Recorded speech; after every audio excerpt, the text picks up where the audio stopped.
Ben Carter was presenting today all day, and yesterday I was presenting all day, so he got to experience today what I experienced yesterday. So you're pretty tired, right? Yeah, very tired. Yeah, you realize standing all day is hard. It's not easy unless you actually used to standing all day.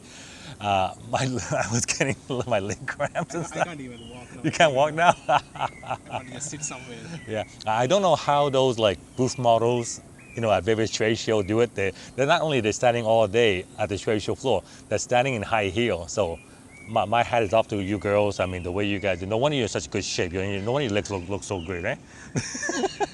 No comments about women. All right. Anyway, we're gonna get ready for the welcome dinner tonight. Have some fun. Looking for the fireworks. And you know what? That bird has been chirping.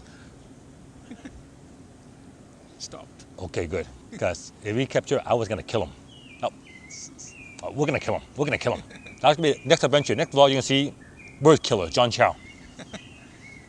We're gonna kill him. We gotta kill him. Okay, we may let him go. No, we're gonna kill him. We are gonna kill this bird.